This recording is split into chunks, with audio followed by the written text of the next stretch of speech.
यह डिक्टेशन आपको achievers classes की तरफ से दी जा रही है। आपकी डिक्टेशन अगले 3 सेकंड में शुरू होगी। 3, 2, 1 स्टार्ट। महोदय, बहुत पहले से ही महिलाओं को अपने अधीन रखकर पुरुष प्रधान भारतीय समाज ने उसके विकास के द्वार बंद कर रखे हैं। प्राचीन भारत में सामाजिक और राजनीतिक बदलाव के साथ साथ महिलाओं की स्थिति में भी बदलाव आता रहा है। कभी तो यह माना गया कि जहाँ नारी की पूजा होती है वहाँ देवता रमते हैं, तो कभी उसे ताड़ना का पात्र बताया गया। इतिहास के एक बड़े कालखंड में उसे चार दीवारी और पर्दे के अंदर रखा गया। इसके बावजूद जब भी नारी को पर्दे से बाहर आकर दुनिया को देखने व समझने का अवसर दिया गया, उसने अपनी क्षमता, योग्यता और प्रतिभा का भरपूर प्रदर्शन किया। पैरा। भारत को स्वतंत्र हुए 5 दशक पूरे होने जा रहे हैं। स्वतंत्रता प्राप्त करने के बाद महिलाओं के विकास के लिए संविधान में अनेक प्रावधान किए गए हैं, परंतु मात्र नियम कानून बना देने से किसी व्यक्ति या वर्ग में परिवर्तन नहीं आते। इसके लिए व्यवहार और अमल की भी आवश्यकता है, किंतु भारतीय महिलाओं के लिए इसका प्रयोग नहीं किया गया। यूं तो प्रथम योजना काल से ही महिला विकास के छिटपुट प्रयास आरंभ हो गए थे, परंतु हकीकत में सर्वप्रथम छठी योजना के दस्तावेज में महिलाओं के सामाजिक व आर्थिक विकास का अध्याय जोड़ा गया। इसके बाद से महिला विकास की योजनाएं निरंतर क्रियाशील रही, फिर भी भारतीय महिलाओं की स्थिति में अपेक्षित परिवर्तन नहीं लाया जा सका है। पैरा। जब भारतीय महिलाओं की तुलना दूसरे देशों की महिलाओं से की जाती है तो हमें बड़े दिलचस्प तथ्यों से साक्षात्कार करना पड़ता है और हम तभी जान पाते हैं कि भारतीय महिलाओं की वास्तविक स्थिति क्या है, यानी बेहद चिंताजनक और दुरूह। क्योंकि एक अध्ययन से ज्ञात हुआ कि दुनिया के 130 देशों में भारतीय महिलाएं 99वें स्थान पर हैं। शायद इसका कारण है भारतीय महिलाओं के विकास के मार्ग में अनेक बाधाएं, जैसे शिक्षा के अवसर उपलब्ध न होना।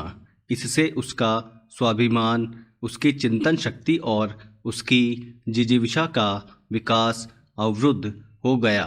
इसका प्रमाण है स्वतंत्रता के बाद 48 वर्षों तक कभी शिक्षा में महिलाओं को पुरुषों के बराबर ने ला पाना, जबकि दूसरे देशों ने महिलाओं को शिक्षित बनाने में अधिक जोर दिया। हाल ही में नई दिल्ली स्थित भारतीय विश्वविद्यालय संगठन द्वारा प्रकाशित आंकड़े बताते हैं कि हमारे देश की 15 वर्ष से अधिक आयु वाली 34% महिलाएं ही शिक्षा प्राप्त कर सकी हैं, जबकि इजराइल, स्पेन, इटली व हंगरी की 89 से 94%, श्रीलंका की 85%, चीन की 68%, ईरान की 52% तथा पाकिस्तान की 14% महिलाएं शिक्षित हैं। पैरा। शिक्षा के इस अधोपतन के अतिरिक्त अल्पायु में महिलाओं का विवाह भी उनके विकास में एक बड़ी बाधा रही है। वैसे तो भारत में बाल विवाह बहुत पहले से ही प्रचलित रहा है, परंतु अब कानून द्वारा बाल विवाह पर रोक लगा दी गई है। पैरा। महोदय, राजस्थान, बिहार, मध्य प्रदेश तथा उत्तर प्रदेश जैसे राज्यों में 12 से 14 वर्ष की आयु में अबोध बच्चों का विवाह संपन्न होना एक सामान्य सी घटना है। आखातीज के दिन राजस्थान में छोटे छोटे बच्चों के सामूहिक विवाह की परंपरा किसी से छिपी नहीं है। अल्प आयु में विवाह के कारण अपरिपक्व अवस्था में ही गर्भधारण व प्रजनन कार्य आरंभ हो जाता है। इसी कारण भारतीय महिलाओं में औसत कुल प्रजनन दर 3.4 है, जबकि जापान, इटली, स्पेन, हंगरी व कनाडा में यह दर 1.2 व 1.8 के मध्य तथा चीन, संयुक्त राज्य अमेरिका, श्रीलंका तथा इजराइल में 2.0 व 2.8 के मध्य पाई जाती है।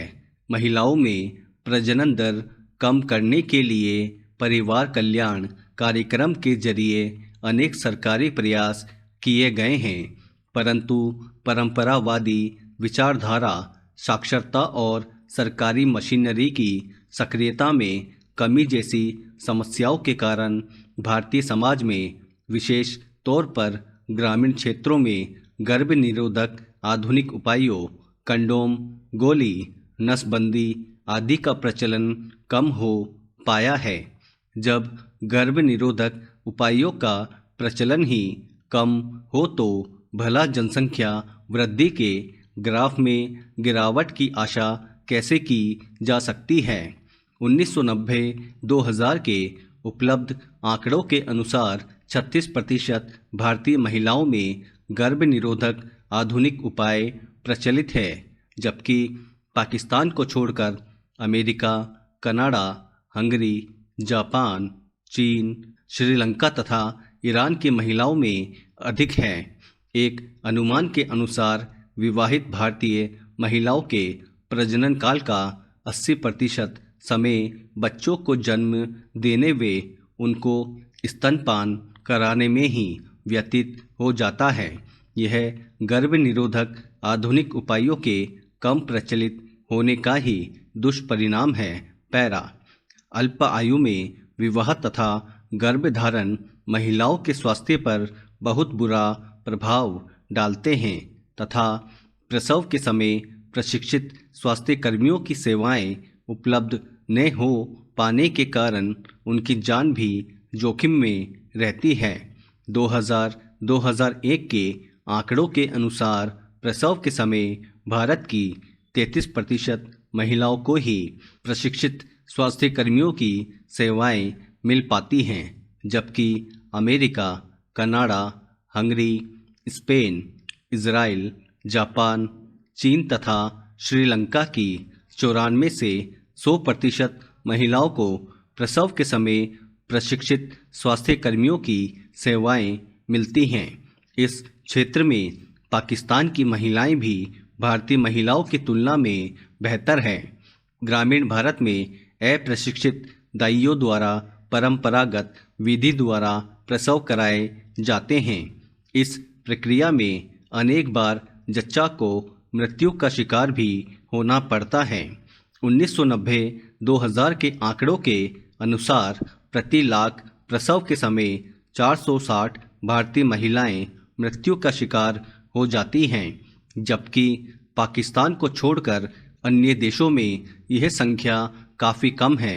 यद्यपि भारत में स्वास्थ्य सेवाओं का पर्याप्त प्रसार हो गया है, जिसके परिणाम स्वरूप लोगों के सामान्य स्वास्थ्य में सुधार आया है तथा व्यक्ति के जीवन जीने की प्रत्याशा बढ़ी है, परंतु वर्तमान मृत्यु दर पर भारतीय बालिका के जीवन जीने की प्रत्याशा 57 वर्ष की है। स्टॉप। दोस्तों, अगर आप चैनल पर नए हैं तो चैनल को सब्सक्राइब करना ना भूलें और बेल आइकन पर क्लिक करें। Thank you.